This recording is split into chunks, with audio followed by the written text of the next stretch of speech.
अस्सलाम वालेकुम रहमतुल्लाहि वबरकातुहू। प्यारे बच्चों, हम लोगों ने कल स्टार्ट किए थे सेल डिवीजन और सेल साइकिल, खलवी दौर और खलवी तकसीम। और कल हमने इसमें बात किए थे कि आमतौर पे हमने कहा कि जो भी खलिया होता है उसके अंदर दो इंपॉर्टेंट चीजें, एक है नमो और तौलीद। तौलीद का मतलब है इसका डुप्लीकेशन। नाउ हमने कल एक बात की थी कि जो सेल साइकिल होती है, सेल साइकिल किसको कहते हैं या खलवी दौर किसको कहते हैं? तो हमने दो बातें की थी कि खलवी दौर में आमतौर पे क्या होती है, दो चीजें बहुत इंपॉर्टेंट होती है। एक होता है रेप्लिकेशन, यानी डीएनए की एक कॉपी से दो कॉपी बनना, और उसके बाद होती है खलिए की बढ़ोतरी। खलिए की बढ़ोतरी का मतलब क्या? उसके साइज में इजाफा, उसके नंबर में इजाफा। खलिए की बढ़ोतरी के दो मतलब होते हैं, इंक्रीज इन अ साइज और increase in a number. Number में इजाफा होना और साइज में इजाफा होना, इसको। फिर हमने कहा था कि खलवी दौर किसको बोलेंगे? तो खलवी दौर हम ये कहते हैं कि वो तरतीब जिसमें क्या होता है, एक खलिए का जीनोम यानी रेप्लिकेट होता है, दुगना होता है, और दूसरा खलिए को और दूसरी चीजें बनती है, जो मैंने कल कहा था प्रोटीन बनते हैं। और तीसरी हमने कहा था कि खलिया जब तकसीम होकर क्या होता है, दो डाउटर सेल में तब्दील हो जाता है, तब हम उसको क्या कहते हैं, सेल साइकिल। ना हो अब आज इससे आगे की हम बात कर रहे हैं कि हम जब कहते हैं कि नमू खलिया यानी सेल ग्रोथ, तो इसका एक मीनिंग क्या होता है? इसका एक जो मीनिंग होता है वो होता है साइटोप्लाज्मिक इंक्रीज। क्या होता है? Cytoplasmic increase. तो नमू जो होती है, यानी फॉर एग्जांपल ये खलिया है, अब इस खलिए के अंदर क्या हुआ, ग्रो हुई, नमू हुई, तो क्या हो गया, अब ये खलिए का साइज इतना बड़ा हो गया। यहां पर ये जो पोर्शन है, इस पोर्शन को हम क्या कहते हैं, साइटोप्लाज्म। क्या कहते हैं हम इसको? ये साइटोप्लाज्म में क्या हो गया, इजाफा, वो इंक्रीज हो गया। तो हम ये कहते हैं कि जब नमो खलिया होता है यानी जो सेल ग्रोथ होती है, ये एक मुसलसिल अमल है। यानी जो नमू का अमल है वो क्या है, मुसलसिल अमल है। और नमू का मतलब क्या है? तो नमू का मतलब क्या है, साइटोप्लाज्म में तब्दीली होना, साइटोप्लाज्म में इजाफा होना। ठीक है। नाउ डीएनए की जो तारीफ है, डीएनए की तालीफ है, यानी डीएनए का सिंथेसिस है, यानी कौन से अमल की बात हो रही है यहाँ पर? रेप्लिकेशन। कल भी मैंने बोला था कि डीएनए की जब कॉपी बनती है, डीएनए से कॉपी बनने का अमल, यानी डीएनए का क्या होना, डुप्लीकेशन, इस अमल को कहा जाता है रेप्लिकेशन। क्या कहा जाता है? रेप्लिकेशन। ये जो कॉपी है, कॉपी का ग्रीक वर्ड क्या है? इसका मतलब होता है रेप्लिका। कॉपी का दूसरे अल्फाज में क्या बोला जाता है? रेप्लिका, यानी कॉपी बनाने का अमल। तो आप उसको क्या बोलेंगे? रेप्लिकेशन। ठीक है। नाउ तो यहां पर एक चीज याद रखना है कि दूसरा जो अमल है डीएनए की तारीफ, तो हम बार बार क्या बोल रहे हैं, हम ये बोल रहे हैं कि जो भी खलिया होता है उसमें दो, एक होता है रेप्लिकेशन यानी डीएनए की तारीफ, और एक होता है नमू। सेल के अंदर क्या होता है? नमू। खलिए के अंदर क्या होती है? नमू। खलिए के अंदर ग्रोथ। ग्रोथ का मतलब क्या है? साइटोप्लाज्मिक।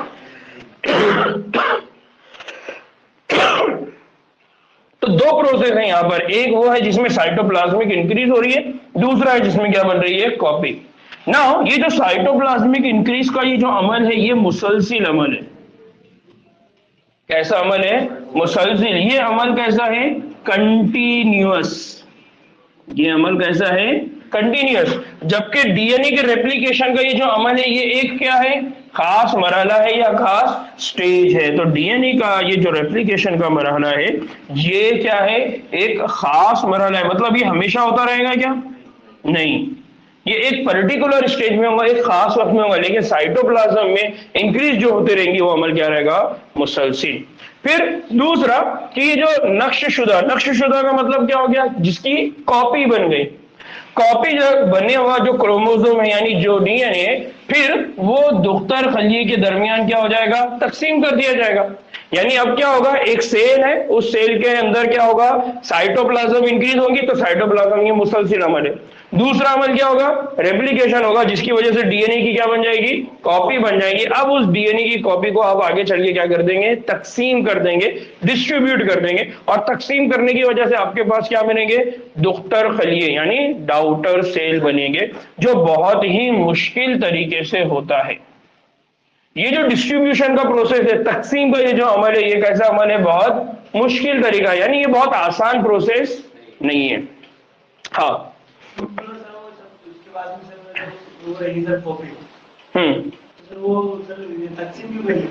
तकसीम इसलिए करेंगे क्योंकि यहां पर एक सेल से कितने सेल बनने वाले हैं? दो। तो जो दो सेल बनेंगे वो दो सेल अलग अलग रहेंगे क्या? एक जैसे रहेंगे, तो इसलिए वो क्या करेगा? उसको तकसीम करेगा। ठीक है। दूसरा कि ये जो तकसीम का अमल है, ये सारा अमल कैसा है? जीनी कंट्रोल। जीनी कंट्रोल का मतलब क्या है? जेनेटिकली रेगुलेटेड, यानी इसके लिए जिम्मेदार कौन है? डीएनए। यानी डीएनए के अंदर ये इंफॉर्मेशन होगी कि रेप्लिकेशन का जो प्रोसेस है, डीएनए बनने का जो प्रोसेस है, ये कब होगा? साइटोप्लाज्म का इंक्रीज होने का जो प्रोसेस है, ये कब होगा? फिर इसी तरह से डिस्ट्रीब्यूशन का जो प्रोसेस है, वो प्रोसेस भी कब होगा? जैसा हमारे पास है ना, ये पंखा है, ये पंखे की स्पीड कितनी होगी, ये कौन डिसाइड कर रहा है? रेगुलेटर। वैसा यहां पर ये जो तीन मरहले होने वाले हैं, सेल की ग्रोथ, डीएनए का रेप्लिकेशन, और रेप्लिकेशन के बाद डीएनए का डिस्ट्रीब्यूशन, ये सब डिसाइड कौन करेगा? Gene, DNA. तो आज जो हम बात कर रहे थे ना 12th में, अभी मेंडेलियन इनहेरिटेंस में, कि वो जीन का मैप हम क्यों बना रहे? इसलिए कि कौन सा जीन कौन सा काम करेगा। तो इससे बात समझ में आती है कि ये जो भी अमल होगा, इस अमल को कंट्रोल कौन करेगा? जीन कंट्रोल करेंगे। डीएनए रहेगा, डीएनए इनको क्या करेगा? कंट्रोल करेगा।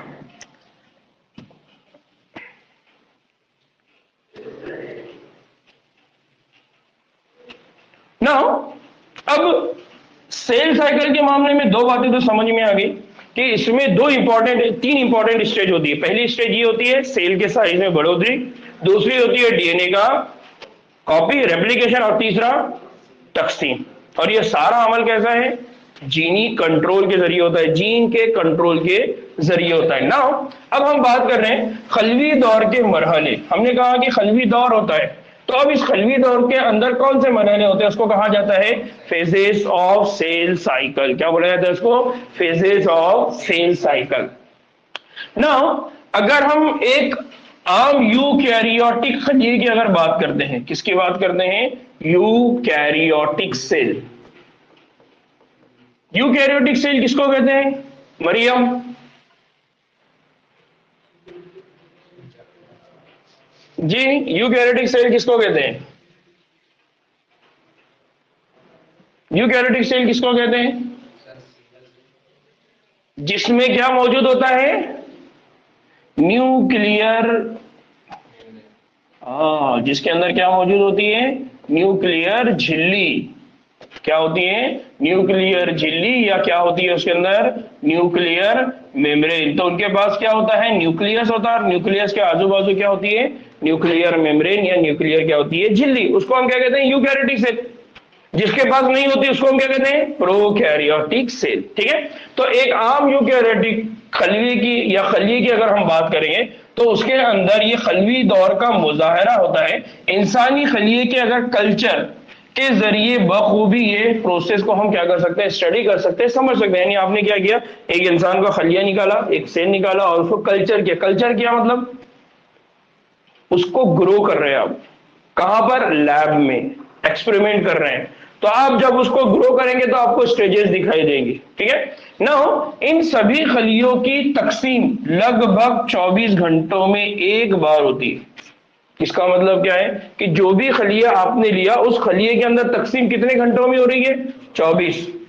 24 घंटे के बाद एक खलिए से दो, दो से चार, चार से 8, यानी हर 24 घंटे के बाद वो खलिए के नंबर डबल होते जाएंगे। नाउ हालांकि खलवी दौर की अलग अलग जानदारों में अलग अलग किस्म के खलिए में अलग अलग होती है। यानी ये जो खलवी दौर है, ये खलवी दौर की जो मुद्दत है, खलवी दौर का जो टाइम है, यहां पर वो लिखना भूल गए। खलवी दौर की अगर मुद्दत की बात करते हैं तो अलग अलग जानदारों में उसका जो वक्त है वो क्या होता है, अलग अलग होता है। हत्ता के अलग अलग किस्म के खलियों में भी क्या होता है, अलग अलग। जैसे अगर ईस्ट की बात करें तो ईस्ट में खलवी दौर का जो वक्फा है वो तकरीबन कितना मिनट है, 90 मिनट। 90 मिनट का मतलब क्या है कि एक ईस्ट 90 मिनट के बाद यानी 1.5 घंटे के बाद क्या हो जाता है, डबल। एक से वो क्या हो जाते हैं, दो। खलवी दौर दो इब्तिदाई हिस्सों में बटा हुआ है। खलवी दौर जो होता है उसको दो बड़े बड़े फेज में डिवाइड किया हुआ है, दो इब्तिदाई हिस्सों में इसको डिवाइड किया हुआ है। तो बेसिक कंसेप्ट क्या याद रखना है कि जब हम यूकैरियोटिक खलियों की बात करते हैं, यूकैरियोटिक सेल की बात करते हैं, तो हम ये कहते हैं कि वो डुप्लीकेट होते हैं, एक से दो बनते हैं। और ये एक से दो बनने का जो वक्फा है, अगर इंसानों की अगर हम बात कर रहे हैं तो 24 घंटे का है। अगर ईस्ट की बात कर रहे हैं तो 90 मिनट्स, 90 मिनट यानी 1.5 घंटे का वक्फा है। हर 1.5 घंटे में उनके नंबर क्या होंगे, डबल। फॉर एग्जाम्पल अगर कंसीडर करो कि ये एक खलिया है, एक खलिए से कितने बनेंगे, दो। 1.5 घंटे का मतलब हम क्या ले रहे हैं, 90 मिनट्स। क्या बोल रहे हैं, 90 मिनट्स। अब दो से क्या होंगे, चार, चार से क्या होंगे, आठ, आठ से क्या होंगे, 16। तो 16 बनने के लिए उसको कितना टाइम लगेगा बताओ जरा।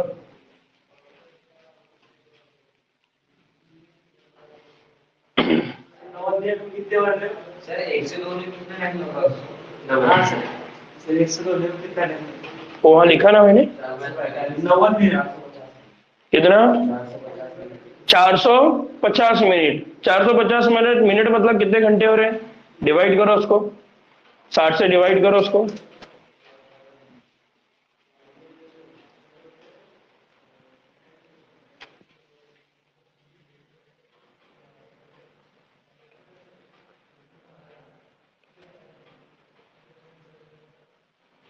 सर 7 घंटे 30 मिनट। 7 घंटे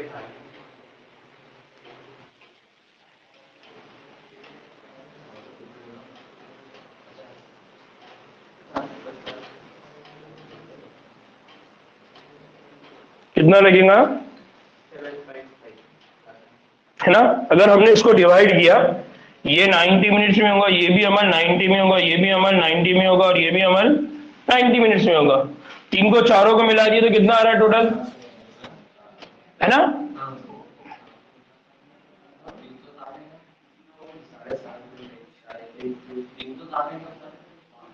कितना हो जाएगा, 9, 18, 27 और 36।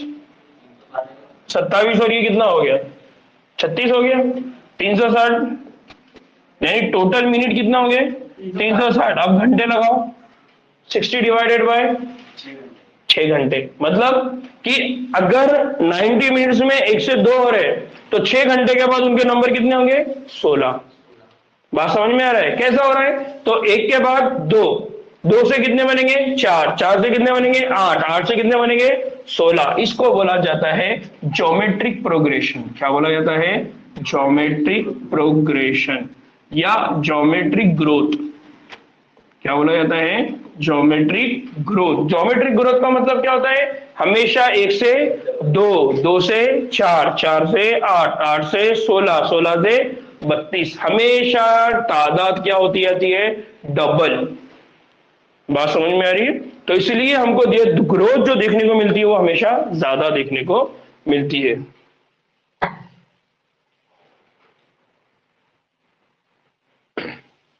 ना अब हमने कहा कि यहां पर जो सेल साइकिल है, सेल दौर है, उसके अंदर दो बड़ी बड़ी फेज है। खलवी दौर को दो बड़े फेज में डिवाइड किया हुआ है। एक को कहा जाता है माइटोसिस फेज और दूसरे को बोला जाता है इंटरफेस। एक को क्या बोला जाता है, माइटोसिस, और एक को कहा जाता है इंटरफेस। आमतौर पे इसको हम कहते हैं एम फेस। क्या कहते हैं इसको, एम फेस। और एम फेस को हम कहते हैं माइटोसिस और मियोसिस। कौन कौन सी होती है, हो सकती है वो, माइटोसिस भी होती है और मियोसिस। तो आमतौर पर हम उसको क्या बोलते हैं, एम फेस। तो अब इस खलवी दौर को अगर आप देखेंगे तो इसमें मैंने लास्ट टाइम भी आपको ये बात बताया था। कहां पर पढ़ा था हमने ये चीज को, मैंने कहां एक्सप्लेन करा था, याद आ रहा है, एम फेस, ये बातें मैंने एक्सप्लेन करा इससे पहले। इंटरफेस में होता है, बैन हैयत में होता है। कहा कहा बोला मैंने, याद आ रहा है? किसके सबक में? न्यूक्लियस। याद आ रहा है? परसों के लेक्चर में न्यूक्लियस में मैंने बोला था कि क्रोमैटिन, क्रोमैटिन कब तक रहेगा? जब तक वो बैन हैयत कौन सी वाली शक्ल में रहेगा? इंटरफेस, है ना? तो यहाँ दो फेज होती है, एक होती है इंटरफेज और एक होती है एम। ये जो फेज है इसको बोलते हैं एम, और यहां से यहां तक जो फेज होती है उसको बोला जाता है इंटरफेस। क्या बोला जाता है इसको? इंटरफेस। और उस समय मैंने बोला था कि इंटरफेस के अंदर तीन फेज होती है, एक को बोला जाता है G1, एक को बोला जाता है S और एक को बोला जाता है G2। और इस पूरी कंडीशन में जो डीएनए होता है वो किस शक्ल में होता है? धागे की शक्ल में, क्रोमैटिन की शक्ल में। उसके बाद क्या होती है? M phase. और एम फेज के अंदर मैंने बोला था कि कौन कौन सी फेज होती है? Prophase, metaphase, anaphase, telophase. याद आ रहा है? तो यहाँ बेसिक याद रखना है कि जब हम खलवी दौर की बात करते हैं तो खलवी दौर में दो बड़ी स्टेज होती है, एक होती है एम फेज और बाकी की होती है इंटरफेज। इंटरफेज में क्या होता है? G1, S, G2। Now M phase जब खत्म होती है तो एम फेज के इख्तिताम पर एक और फेज होती है, उसको कहा जाता है साइटोकाइनेसिस। क्या बोला जाता है? साइटोकाइनेसिस। और एक फेज कि कुछ सेल के अंदर हमको क्या देखने को मिलती है? G0 phase. क्या देखने को मिलती है? G0 phase. तो याद रखना है कि जब हम इंटरफेस की बात करते हैं तो इंटरफेस में कौन कौन सी फेज है? G1, S, G2। फिर कौन सी फेज है? एम। एम में कौन कौन सी फेज है? Prophase, metaphase, anaphase, telophase. और आखिर में कौन सी होती है? साइटोकाइनेसिस। और कुछ सेल ऐसे होते हैं जिनमें आगे चल के कौन सी फेज आ जाती है? G0। क्या होती है? G0। याद रहेगा? नाउ इसको हम आगे डिटेल में देखने वाले कि कौन क्या काम करता है, कौन सी फेज में क्या काम होता है। यहां तक बात समझ में आई? नाउ हम जब एम फेज की बात करते हैं तो एम फेज ये बहुत इंपॉर्टेंट काम करता है। ये क्या इंपॉर्टेंट काम करता है? ये असल में खलिए की सही तकसीम। कौन सा काम करता है? खलिए की सही तकसीम, या उसको हम कहते हैं खीती तकसीम। खीती मतलब यहां पर बोला जाता है इक्वेशनल या इक्विटोरियल,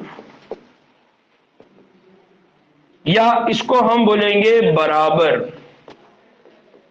तो याद होगा तुमको, हम बार बार बोलते थे बराबर की तकसीम, बराबर की तकसीम, और हम बोलते थे तख्फीफी तकसीम। तो माइटोसिस को हम क्या बोलते थे? बराबर की तकसीम। और मियोसिस को हम क्या बोलते थे?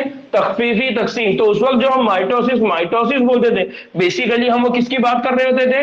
खलिए की सही तकसीम। और ये जो खलिए की सही तकसीम होगी ये कैसी होगी? दो बराबर हिस्सों में। सही तकसीम का मतलब क्या है? दो बराबर, यानी इक्वल, मसावी तकसीम। बराबर की तकसीम को यहां क्या बोला जाता है?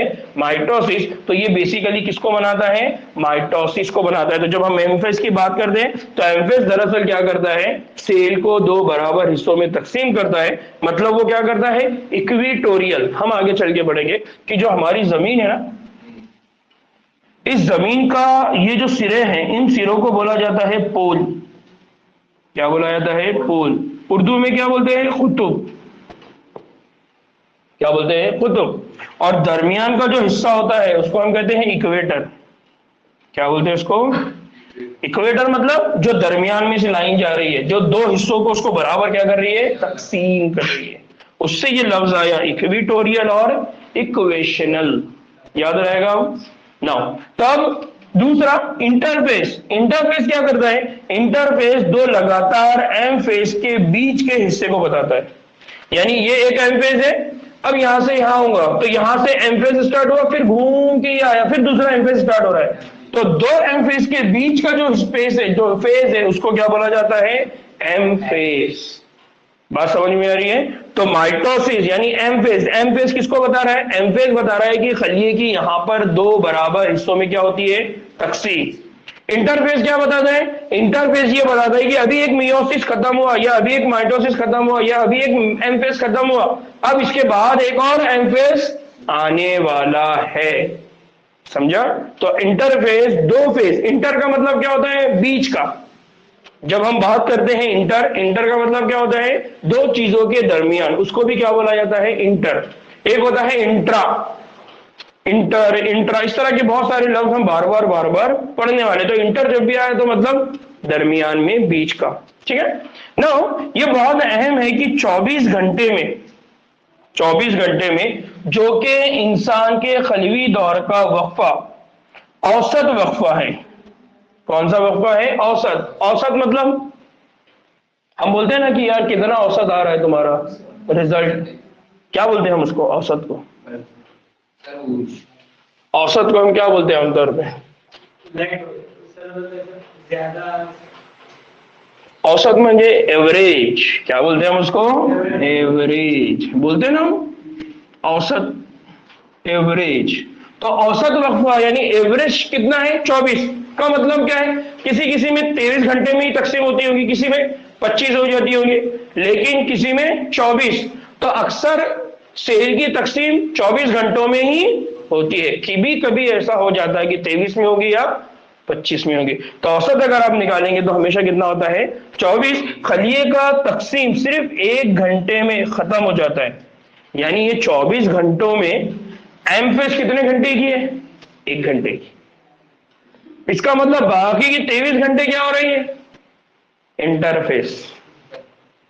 बात समझ में आई? तो यहां पर क्या है? खलिए का तकसीम सिर्फ 1 घंटे में खत्म हो जाता है, जबकि इंटरफेस खलवी दौर के मुकम्मल होने में सबसे ज्यादा क्या करता है? वक्त लेता है। तो यहां पर आपको कितना लग रहा है? सिर्फ 1 घंटा, और बाकी के 23 घंटे कहां लग रहे हैं? इस पूरे अमल में। यानी ये इंटरफेस को कितना टाइम लगता है?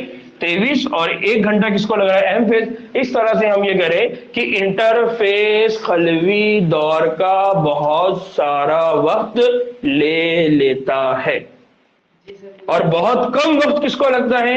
M phase.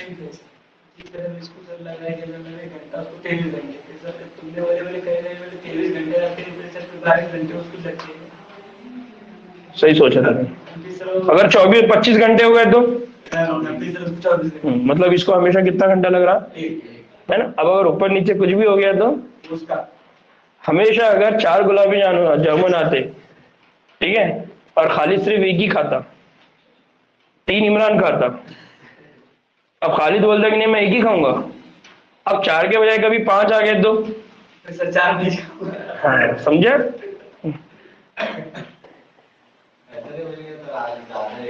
हाँ भाई, ठीक है, इसको याद रखना है हमेशा। ठीक है ना भाई? ये ऑनलाइन वाले बच्चों, मेरे को एक बात बताओ, मेरी स्क्रीन स्टॉप है या दिख रही है, कंटिन्यूअसली चल रही है, क्या हो रही है मेरे को बताओ यार, क्योंकि मेरे मोबाइल पे स्क्रीन स्टॉप है।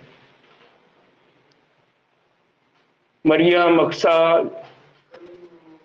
आप लोगों की स्क्रीन रन हो रही है क्या? मूवमेंट हो रहा है क्या? हाँ ठीक है, चलो, मतलब मेरे पास नेटवर्क का इश्यू है। ठीक है नाउ, ठीक। अब अगर एम फेज की बात अगर हम करते हैं तो एम फेज में होता क्या है, या एम फेज की शुरुआत कहां से होती है? तो एम फेज जो होता है, यानी जो माइटोसिस या मियोसिस की हम बात कर रहे हैं, तो एम फेज ये मरकजे की तकसीम के साथ शुरू होता है। एम फेज कहां से स्टार्ट होता है? मरकजे की तकसीम से शुरुआत होता है। उससे पहले कौन सी फेज है? इंटरफेस। उससे पहले कौन सी फेज है? इंटरफेस। तो जब इंटरफेस खत्म होगी उस वक्त एमफेज स्टार्ट होगी, और एमफेज जब शुरुआत करेंगी तो एमफेज के वक्त किसकी शुरुआत हो जाएगी? मरकजे की तकसीम। और मरकजे की तकसीम का मतलब क्या है? डीएनए की कितनी कॉपी बनेगी? 2। और आगे चल के वो क्या होने वाली है? तकसीम। क्या होने वाली है? तकसीम। इसीलिए यहां पर क्या बोला जा रहा है? मरकजे का तकसीम के शुरुआत के साथ किसका स्टार्ट होता है? एम फेज, जिसमें दुख्तर क्रोमोसोम क्या हो जाएंगे? अलग अलग। 2 कॉपी बनेगी और वो 2 कॉपी क्या हो जाएगी? अलग अलग हो जाएगी। यानी अब जब मरकजे का तकसीम होता है तो मरकजे की तकसीम के इस अमल को कहा जाता है कैरियोकाइनेसिस। क्या बोला जाता है इसको? कैरियोकाइनेसिस। क्या बोला जाता है इसको? कैरियोकाइनेसिस। आपको याद है क्या? इससे पहले मैंने जब आपको बोला था, क्या बोला था? प्रो कैरियोटिक, और उस वक्त बोला था यू कैरियोटिक, याद आ रहा है? तो उस वक्त मैंने कैरियो का लफ्ज आपको लिखा के दिया था। कैरियो का मीनिंग क्या है? उस वक्त मैंने बोला था कि कैरियो का मीनिंग क्या होता है? न्यूक्लियस। कैरियो का मीनिंग क्या होता है? मरकजा। अगर मरकजे के अतराफ में दीवार नहीं है, न्यूक्लियर मेम्ब्रेन नहीं है, तो उसका नाम क्या बना था? प्रोकैरियोट। और बाद में जब दीवार बनी तो उसका नाम क्या बन गया? Eukaryotic cell. तो इसका मतलब है न्यूक्लियस या मरकजा।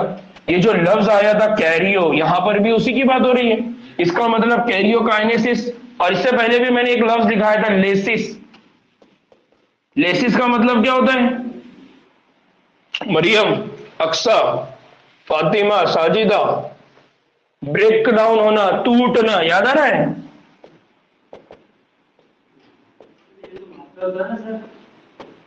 है ना? ब्रेक डाउन, टूटना, इसके लफ्ज को क्या बोला जाता है? लेसिस। तो इस लेसिस से इसका कौन सा वर्ड आया? काइनेसिस। और कैरियो वर्ड कहां से आया? मरकजा। तो इसका मतलब है मरकजे की तकसीम, मरकजे का टूटना। टूटने को हम दूसरे अल्फाज में क्या बोलते हैं? तकसीम। तो इसलिए इस तरह से ये वर्ड आया, इसको याद रखना। अगर कभी गलती से भूल गए तो उसका ओरिजिन याद रखना, ये कहां से आ रहा है? Root word.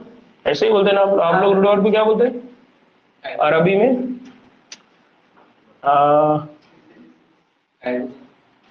रूट वर्ड अरबी में आप लोग क्या बोलते हैं? देखो उसको, अलिफ बे रे। अब इससे कौन सा वर्ड बनेगा?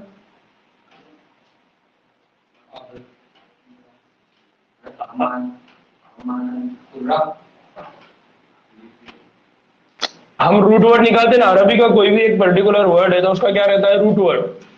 रूट वर्ड मतलब जहां से वो बना हुआ है। जैसा रहीम है या रहमान है, रहमान का रूट वर्ड क्या है? रे, रे हा मीम। इसको क्या बोलते हैं आप लोग? असल, है ना? असल, वही बोल रहा हूं मैं कि उसको बोलते हैं रूट वर्ड, यानी असल। तो इसकी असल या इसका रूट वर्ड कौन है? इसका एक रूट है न्यूक्लियस और दूसरा रूट कौन है? लेसिस। कौन है? लेसिस। लेसिस का मतलब है तकसीम होना, टूटना। और कैरियो का मतलब है न्यूक्लियस यानी मरकजा। इस तरह से नाम क्या बन गया? कैरियोकाइनेसिस। तो हम यही कह रहे हैं कि एम फेज में क्या होता है? मरकजे की तकसीम की क्या होती है? शुरुआत होती है। और तकसीम होने की इसी अमल को हम क्या कहते हैं? कैरियोकाइनेसिस। याद रहेगा? नाउ साइटोप्लाज्म का फिर क्या होगा? साइटोप्लाज्म की तकसीम होगी। इसकी तकसीम होगी आगे चल के साइटोप्लाज्म। और जब साइटोप्लाज्म की तकसीम होती है तो उस अमल को कहा जाता है साइटोकाइनेसिस। इसका मतलब यहां पर दो टर्म है। एक टर्म क्या है? हाँ, एक टर्म है जिसको हम क्या कह रहे हैं? कैरियोकाइनेसिस। दूसरा लफ्ज है उसको हम कह रहे हैं साइटोकाइनेसिस। कैरियोकाइनेसिस का मीनिंग क्या है? कैरियोकाइनेसिस का हम बोल रहे हैं मरकजे की तकसीम। और यहां पर हम क्या बोल रहे हैं? किसकी तकसीम? हम कह रहे हैं मगज़े माया। याद आ रहा है? साइटोप्लाज्म, मगज़े माया की तकसीम। तो अब हम क्या बोल रहे हैं? हम ये बोल रहे हैं कि ये जो दो प्रोसेस है, ये दो प्रोसेस यानी ये और ये दोनों भी प्रोसेस किसके लिए होते हैं? ये दोनों भी प्रोसेस है एम फेज के। लेकिन एम फेज के ये दो प्रोसेस है, ये प्रोसेस है शुरुआत, ये है स्टार्टिंग पॉइंट, और ये है एंड पॉइंट। यानी ये कौन है? इख्तिताम। और ये कौन है? शुरुआत। तो जब भी एम फेज होगी तो एम फेज की शुरुआत में क्या होगा? कैरियोकाइनेसिस। और जब भी एम फेज खत्म होगी उस वक्त क्या होगा? साइटोकाइनेसिस। अब इधर ध्यान दो, ये कौन है? साइटोकाइनेसिस। यानी ये एम फेज यहां पर आके क्या होने वाली है? खत्म। और यहां से क्या होने वाली है? कैरियोकाइनेसिस। क्या स्टार्ट होने वाला? कैरियोकाइनेसिस। यानी यहां से मरकजे की तकसीम का अमल क्या होगा? शुरू होगा। और यहां पर आके मरकजे की तकसीम का अमल खत्म होगा। इसका मतलब एम फेज की जो शुरुआत होती है वो कैरियोकाइनेसिस से होती है और साइटोकाइनेसिस के ऊपर आकर वो क्या हो जाती है? खत्म हो जाती है। ठीक नाउ, अब इसीलिए इंटरफेस के मरहले को यहां पर क्या कहा जाता है? Resting phase. क्या कहा जाता है? रेस्टिंग। रेस्टिंग मतलब रेस्ट करना, सुकून, ठहरे रहना। तो जब सुकून रहता है या ठहरे रहता है तो इसका मीनिंग क्या होता है? इसका मतलब ये होता है कि आप तैयारी कर रहे होते हैं किसी और काम की। आप रेस्ट क्यों करते हैं? आप रेस्ट इसलिए करते हैं क्योंकि आपने कोई काम किया और उस काम की वजह से आप क्या हो गए, थक गए। अब उसी काम को आप दोबारा क्या करने वाले हैं, अंजाम देने वाले। तो यहां पर सेल ने पहले क्या काम किया, एम्फेज। क्या किया एम्फेज में, कैरियोकाइनेसिस और साइटोकाइनेसिस। अब वो क्या करने वाला है, आराम, रेस्ट करने वाला है। तो इसको कहा जाता है, इंटरफेस को क्या कहा जाता है, रेस्टिंग फेज। याद रहेगा ना। यानी ये वक्त है जिसके दौरान खलिया तकसीम के लिए क्या कर रहा होता है, तैयार होता है। आगे जाने के बाद क्या होना है, डीएनए की 2 कॉपी है, उसको अलग करना है, उसको एक अलग सेल में डालना है, वो 2 सेल अलग बनेंगे। तो ये पूरे काम करना है। तो इस काम को करके वो थक गया था, अब वो क्या करेगा, रेस्ट। फिर रेस्ट के बाद वो अपना काम दोबारा क्या करेगा, स्टार्ट करेगा ना। यहाँ पर एक बहुत इंपॉर्टेंट चीज है, बहुत जिंदगी का बहुत अहम चीज है कि काम इतना है, रेस्ट इतना है। और जिंदगी में बहुत जरूरी है, खास करके उन लोगों के लिए जो दिमाग का इस्तेमाल करते हैं, जो इंटेलेक्चुअल लोग होते हैं, जो कुछ काम करना चाहते हैं, जो कोई बड़ा काम करना चाहते हैं। इसलिए अक्सर देखो कि हमारे पास जो लोग रात में जागते हैं सुकून के औकात में, वो सोचने समझने वाले लोग होते हैं, साइंटिस्ट है, रिसर्च करने वाले, तहकीक करने वाले। जब सब लोग खामोश अपने घरों में सो रहे होते, उस वक्त वो मेहनत कर रहे होते आराम से, सुकून में। और दिन के औकात में अगर आप उनको देखेंगे तो काम कर रहे होते। तो जो सुकूनत वाली कैफियत होती है ना, ये एक अच्छे बड़े काम की तैयारी का असल में ऐलान रहता है। तो हमारी जिंदगी में बहुत अहम है सोना। बच्चे क्या करते हैं, पढ़ाई के दौरान बराबर वक्त पे सोते नहीं, सेहत क्या कर देते हैं, खराब। यानी एक काम करने के लिए जितना अपने आप को उन्होंने एनर्जाइज करना है उतना नहीं करते। इमरान तुम्हारी बात नहीं कर रहा हूं, जो हमेशा सोते रहता है, ठीक है। तो इसको याद रखना कि जिंदगी में बहुत इंपॉर्टेंट है, रेस्ट हमारा बहुत जरूरी। इसीलिए ना हमको तफरीह के सामान दिए गए हैं रेस्ट करने के लिए। ये तफरीह, ये पहाड़, सूरज, चांद, ये क्या है, ये इनको देखे तो आदमी थोड़ा सा क्या फील करता है, सुकून, ठीक है। तो इसको याद रखना हमेशा कि जिंदगी में जब भी आप कोई काम करें लेकिन उसके बाद एक थोड़ा सा टाइम ले, थोड़ा सा वक्त ले, ताकि उसको आप और अच्छे से क्या कर सके, समझ सके। नाउ आगे बढ़ते हैं। जिसमें क्या होता है, जिसमें दोनों खलियों की क्या होती है, बढ़ोतरी। दोनों खलिए, यानी आप क्या हुआ, एक खलिया था, एक खलिए से कितने खलिए बन गए, 2। क्यों बने, क्योंकि इसके अंदर जो न्यूक्लियस था वो भी डिवाइड हो गया। न्यूक्लियस डिवाइड होके 2 न्यूक्लियस बने और साइटोप्लाज्म डिवाइड होके 2 साइटोप्लाज्म बने। अब ये साइटोप्लाज्म में क्या होने वाला है, बढ़ोतरी, और साथ ही साथ डीएनए की आगे चल के क्या बनने वाली है, नक्शेसानी। नक्शेसानी मतलब सुफियान, नक्शेसानी मतलब अभी थोड़ी देर पढ़े ना अपने, क्या पढ़े थोड़ी देर पहले हमने, अहमद, डुप्लीकेशन।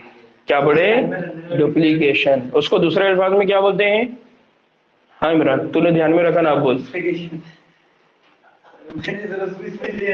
हाँ तो जो चीज तो उसको बोल रहा है वो सबसे पहले ऊपर हम लोग अपने ऊपर इम्प्लीमेंट, हाँ कॉपी। और क्या बोलते हैं, रेप्लिकेशन। क्या बोलते हैं इसको, रेप्लिकेशन, क्या ना, समझ में आया। नक्शेसानी मतलब सुफियान, डुप्लीकेशन को दूसरा वर्ड क्या है, रेप्लिकेशन। तीसरा वर्ड क्या है, कॉपी बनाना। क्या बनाना, चीटिंग वाली नहीं, ठीक है। नाउ फिर ये जो इंटरफेस है, इंटरफेस को भी कितने हिस्सों में तकसीम किया गया है, 3। अब ये जो इंटरफेस है उसके अंदर कितने फेज है, 3। देखिए यहां पर लिखा हुआ है इंटरफेस। इंटरफेस में 3 फेज कौन है, एक है G1, एक है S और एक है G2। G1 phase, S phase, G2 phase.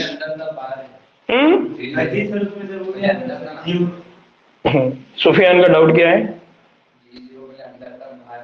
ये G0 अंदर था बाहर है, हाँ अब इधर ध्यान दो कि यहां पर उन्होंने क्या करा था, उन्होंने समझाने के लिए यहां पर लिख दिया था G0। इन्होंने समझाने के लिए उसको कहा लिख दिया G0। क्या कि कभी कभी ये फेज होती है, कभी कभी ये फेज होती है, कभी तो हर सेल में ये G0 होगी जरूरी नहीं है। तो इसलिए उन्होंने यहां पर अलग अंदाज में बताया वहां, लेकिन G0 रहती। ठीक है ना। जीवन जीवन फेज क्या होता है, उसको कहा जाता है गैप वन। क्या बोला जाता है इसको, गैप वन। दूसरा है एस। एस का मतलब क्या होता है, सिंथेसिस। एस का मीनिंग क्या होता है, सिंथेसिस। और G2 का मतलब क्या होता है, गैप टू। क्या होता है, गैप टू। तो ये जो है ये है गैप वन, ये है सिंथेसिस। क्या है, सिंथेसिस। और ये क्या है, गैप टू। याद रहेगा। तो ये इंटरफेस है, इंटरफेस में कौन कौन सी फेज है, G1 एस G2। याद रहेगा जी। क्लियर, किसी को कोई डाउट है यहां पर, मरियम, सफिया, फातिमा, सना, साजिदा, रुकैया, ठीक ना। अब इसके आगे अब सवाल ये आता है कि जीवन में क्या काम होगा, एस में क्या काम होगा, और G2 फेज में क्या काम होगा। नाउ जब हम जीवन की बात करते हैं तो जीवन में क्या होता है, जीवन कहां सुना है इमरान तूने भाई ये लफ्ज, कहां बाहर, इंडिया के बाहर, फिर सिटी शॉप में। बोलते बोलते जीवन वगैरह उनकी अच्छा है, लोग बोलते रंदे तू रंदे भैया, तू रंदे ना। जीवन फेज, जीवन फेज बेसिकली क्या होता है, जीवन फेज, जीवन फेज में क्या होता है, जीवन फेज ये माइटोसिस और डीएनए के नक्शे सानी के बीच के दरमियान को कहते हैं। हमने क्या बोला, हमने बोला कि यहां पर क्या है, यहां पर एक फेज है एम फेज, यहां पर एक फेज है इसको कहते हैं G1 फेज, यहां पर है एम सॉरी यहां कौन है, एस, और यहां कौन है, G2। अब यहां पर जो अमल होने वाला है वो होने वाला है तकसीम का, यानी यहां पर कौन सा अमल होने वाला है, माइटोसिस। यहां क्या होने वाला है, माइटोसिस। इसका मतलब ये हो गया, अगर वो ये बोल रहा है कि माइटोसिस और डीएनए की नक्शे सानी के बीच का हिस्सा है, तो ये हो गया बीच का, ये जीवन कौन है, बीच का। एक बाजू में कौन है, माइटोसिस, इसका मतलब दूसरे बाजू में कौन है, सिंथेसिस। सिंथेसिस मतलब यहां पर सिंथेसिस किसका हो रहा है, डीएनए। किसका हो रहा है, डीएनए। और डीएनए के नक्शे सानी का मतलब, नक्शे सानी मतलब सुफियान, डुप्लीकेशन, डीएनए रेप्लीकेशन। क्या होता है यहां पर, रेप्लीकेशन। इसका मतलब यह है कि एम और एस इन दोनों के बीच का जो फेज है, कौन सा फेज है, G1। कौन है, G1। अब यहां पर याद रखिए कि जो G1 फेज होता है उस फेज के दौरान खलिया मेटाबॉलिकली एक्टिव होता है। यानी ये जो जीवन फेज है, इस जीवन फेज के दौरान जो भी खलिया होता है वो खलिया मेटाबॉलिकली, मेटाबॉलिकली मतलब मेटाबॉलिकली एक्टिव। मेटाबॉलिकली एक्टिव का मतलब क्या होता है, एक्टिव का मतलब हो गया, एक्टिव का मतलब क्या होता है, सर कोई चीज में इंटरेस्ट होना है सर, मतलब एक्टिव है। बहुत भारी, हाँ खालिद अहमद। एक्टिव का मतलब क्या होता है, हम बोलते हैं ना एक्टिव पार्टिसिपेट। हाँ बोलो बोलो, सही बोल रहे। एक तो हो सकता है कि किसी को आप होशियार बोलो, या आप किसी को बोलेंगे कि ये उस काम में बहुत ज्यादा इन्वॉल्व होता है, बहुत ज्यादा शामिल रहता है, या बहुत ज्यादा तेज है, किसी भी काम को करता रहता है, ठीक है। दूसरा मेटाबॉलिकली मतलब, मेटाबॉलिकली मतलब हमारे जिस्म के अंदर एक अमल होता है उसको बोला जाता है मेटाबॉलिज्म। क्या बोला जाता है, मेटाबॉलिज्म। मेटाबॉलिज्म को हम उर्दू में बोलते हैं तहवील। क्या बोलते हैं, तहवील। आमतौर पे ये जो मेटाबॉलिज्म है इसको बोला जाता है कुछ अज्जा के बनने और टूटने का अमल, कुछ अज्जा के बनने और टूटने का अमल। अब क्या अज्जा होते हैं जो हमारे जिस्म में बनते और टूटते हैं? फॉर एग्जाम्पल हमारे जिस्म में किसकी जरूरत होती है? प्रोटीन की। तो प्रोटीन हमारे जिस्म में बनेंगे और फिर टूट जाएंगे। इसी तरह से हमारे जिस्म को जरूरत होती है कार्बोहाइड्रेट की, यानी निशास्ता की, तो ये भी बनेंगे और टूट जाएंगे। इसी तरह से हमारे जिस्म को किसकी जरूरत होती है? लिपिड भी हमारे जिस्म में यानी चर्बी बनती है। और इसका मतलब यह है कि हमारे जिस्म के अंदर वो सारे सालेमात जिनकी हमारे जिस्म को बनाने की जरूरत होती है, उनको बनाना, और जब उनकी जरूरत खत्म हो जाए तो उनको तोड़ देना, ये जो बनाने और तोड़ने का अमल होता है उसको बोला जाता है मेटाबॉलिज्म। अब मेटाबॉलिज्म को इंग्लिश में दो अल्फाज से जोड़ा जाता है। वो क्या है? एक को बोला जाता है कैटाबॉलिज्म। क्या बोला जाता है? कैटाबॉलिज्म। और दूसरे को बोला जाता है एनाबॉलिज्म। एनाबॉलिज्म। कैटाबॉलिज्म का मतलब होता है टूटने का अमल। कैटाबॉलिज्म का मतलब क्या होता है? टूटने का अमल। एनाबॉलिज्म का मतलब क्या रहेगा फिर? बनने का अमल। क्या रहेगा? बनने का अमल। तो हम क्या बोलते हैं आमतौर में? मेटाबॉलिज्म मतलब catabolism and anabolism is called as metabolism. जब कोई चीज बनती है और कोई चीज टूटती है, इस अमल को हम क्या कहते हैं? मेटाबॉलिज्म। लेकिन हम जब इंग्लिश में बोलेंगे तो हम बनती है और टूटती नहीं बोलेंगे, हम बोलेंगे कैटाबॉलिज्म और एनाबॉलिज्म। याद रहेगा? ठीक है। तो इसका मतलब क्या है? जब सेल जीवन फेज में रहेगा तो वो मेटाबॉलिकली एक्टिव होगा। मेटाबॉलिकली एक्टिव होगा मतलब कुछ अज्जा वहां पर बन रहे हैं और कुछ अज्जा वहां क्या हो रहे हैं? टूट रहे हैं। अब यहां पर आमतौर पे कौन बनता है, यहां पर कौन टूटता है, हम इसको आगे देखेंगे।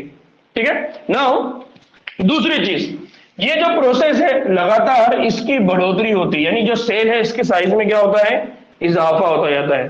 तो जब तक जीवन फेज चलेगा, जीवन फेज में एक तो क्या काम होता रहेगा? वो मेटाबॉलिकली एक्टिव रहेगा, यानी उसके अंदर कौन सा अमल चलता रहेगा? मेटाबॉलिज्म। कुछ अज्जा बनते रहेंगे और कुछ क्या होते रहेंगे? टूटते रहेंगे। दूसरा कि ये जो सेल है, इस सेल के साइज में क्या होगा? इजाफा। क्या होगा? इसकी साइज में क्या होगा? इजाफा। या हम दूसरे अल्फाज में बोलेंगे कि इसकी क्या होगी? हाँ, बहुत अच्छे। दूसरा हम क्या बोलेंगे कि यहां पर हमको क्या देखने को मिलेगी? ग्रोथ। क्या देखने को मिलेंगी? ग्रोथ। यानी हमको यहां पर क्या देखने को मिलेंगी? नमू। ठीक। दूसरा, अब यहां पर जो चीज नहीं होती इसको याद रखिए। क्या नहीं होती? लेकिन डीएनए की नक्शेसानी नहीं होती। हमने बार बार दो बातें पढ़े कि सेल साइकिल के प्रोसेस में दो इंपॉर्टेंट प्रोसेस है, एक है नमू और एक है तौलीद, रिप्रोडक्शन, कॉपी बनाना, रेप्लिकेशन बनाना। पहले ही हमने कहा कि क्या होता है? रेप्लिकेशन होता है, नमू होती है, और तकसीम, डिस्ट्रीब्यूशन, है ना? हमने जब स्टार्ट किए तो यहां बेसिक याद रखना है कि यहां पर नक्शेसानी का अमल नहीं होता, डीएनए की कॉपी का अमल नहीं होता। क्यों नहीं होता? क्योंकि ये जो अमल है ये जीवन में नहीं होता। ये अमल कहां पर होता है? S phase. कहां पर होता है ये अमल? S phase. नाउ इसीलिए इस फेज को क्या बोला जाता है? Synthesis phase. क्या बोला जाता है इसको? सिंथेसिस। तो अब जो सिंथेसिस के फेज है उसके दौरान क्या होती है? डीएनए की नक्शेसानी। एस फेज का लॉन्ग फॉर्म है। एस का मतलब क्या है? सिंथेसिस। एस का मतलब क्या है? सिंथेसिस। चलो मेरे आगे आ रहा J dot, J dot Shaikh ऐसा लिख दिया तो आपको क्या बात समझ में आएंगी? जावेद शेख मतलब जावेद सर के नाम को आपने क्या कर दिए? Short. Sufiyan, S dot Khan, Sufiyan Khan, है ना? तो वैसा ये एस का मतलब क्या है? सिंथेसिस। तो यहां पर क्या हो रहा है? एस पे सिंथेसिस के दौरान कौन सा अमल हो रहा है? डीएनए की नक्शेसानी। नक्शेसानी मतलब इमरान?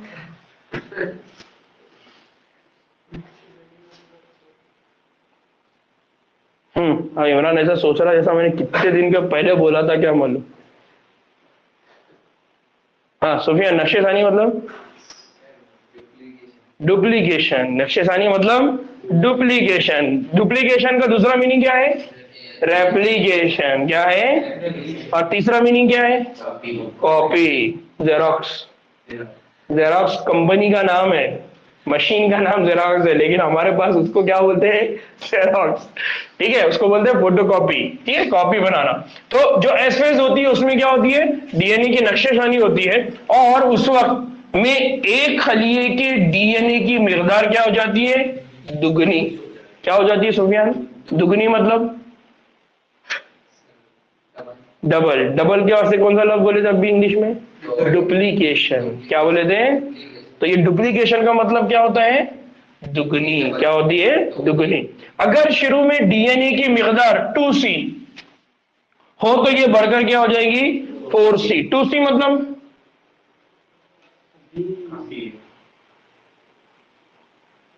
2C मतलब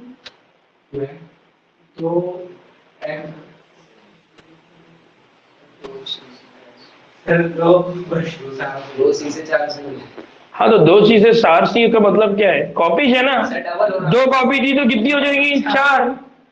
तो यार इतना सिंपल था, तुम लोग ऐसा सोच रहे हैं तो मैंने क्या बोला, सिंपल।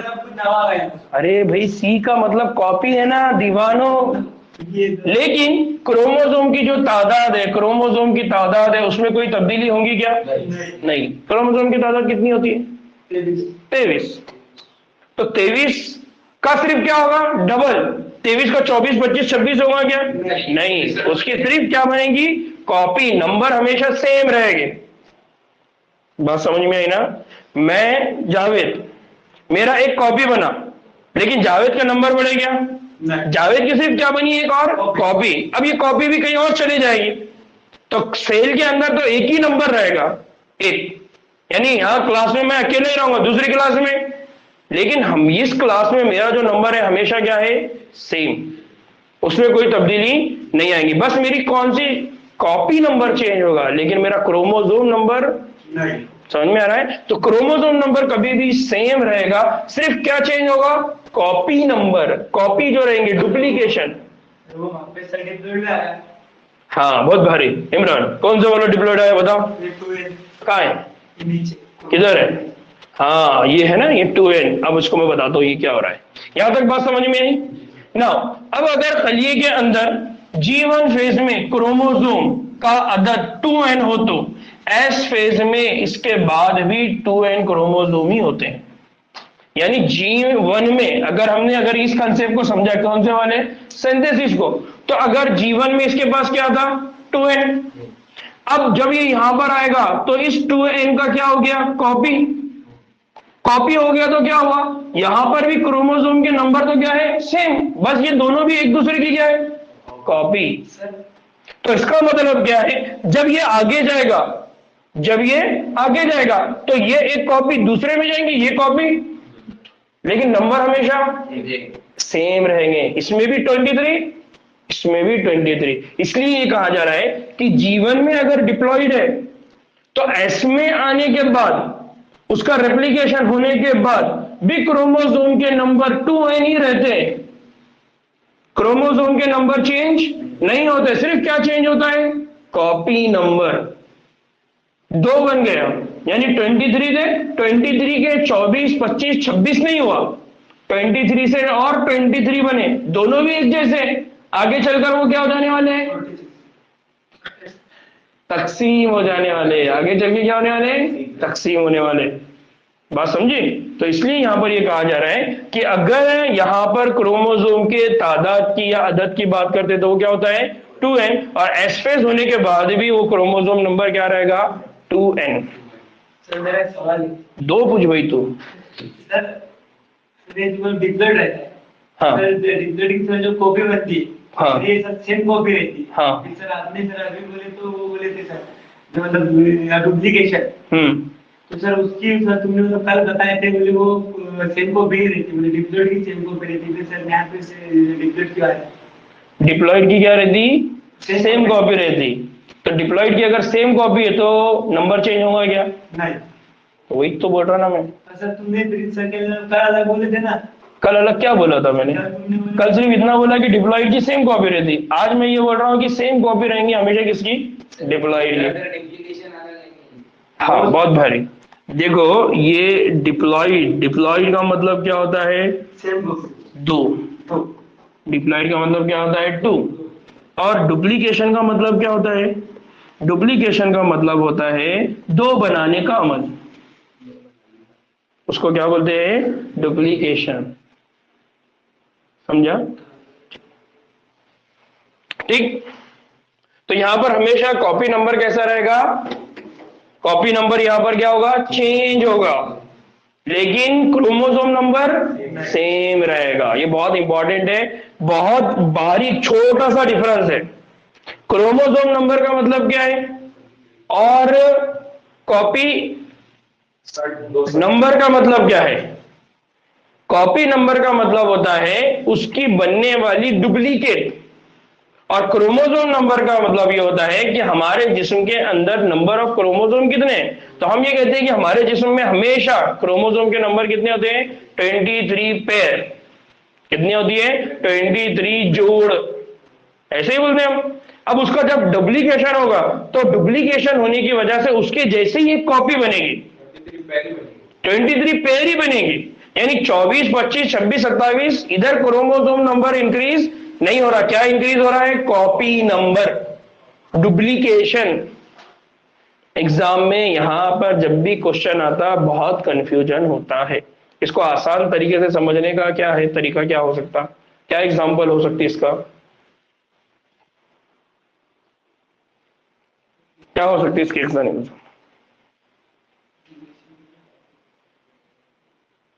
क्या हो सकती? ये बोर्ड है। अब इस बोर्ड के जैसा बोर्ड आपने बनाया, ठीक है। अब इस जैसा बोर्ड बना के आपने किसी और को दे दिया, तो अभी आपके पास कितने बोर्ड बचे? एक। फिर एक बनाया, फिर दूसरे को दे दिया, अभी भी आपके पास कितने बचे? तो आपके पास कॉपी नंबर, कॉपी नंबर आपका बढ़ रहा है, लेकिन आपके पास जो बोर्ड के नंबर है वो हमेशा एक ही रहेगा। समझा? आपने क्या करे? एक मोबाइल लिए।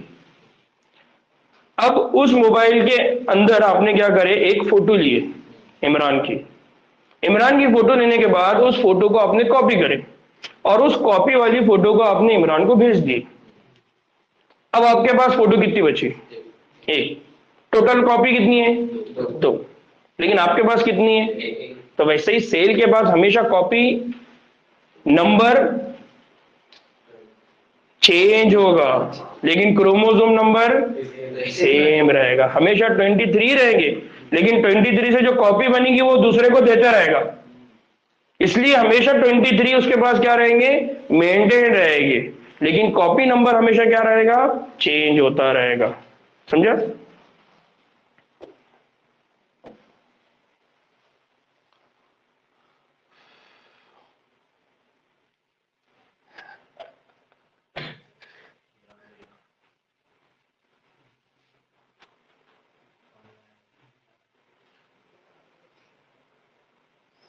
हाँ, जीवन सेल का जो डिवीजन स्टार्ट होगा, दो बातें समझ लो कि एक चीज क्या है, हमने दो चीजों की बात की, इधर ध्यान दो। एक बात हमने किया है सेल के डिवीजन की,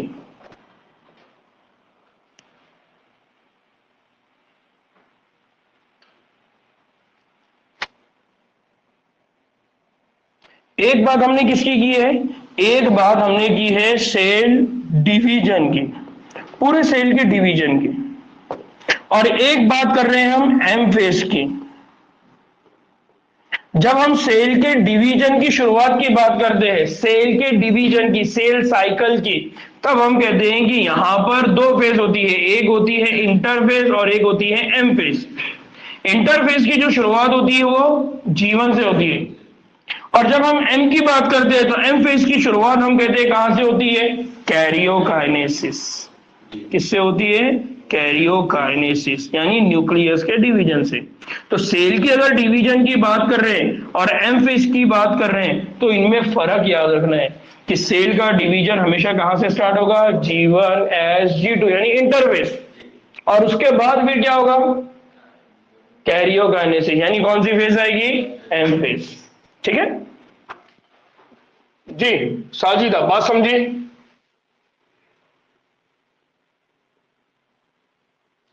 हाँ अक्सर, तुम्हारा क्वेश्चन क्या है?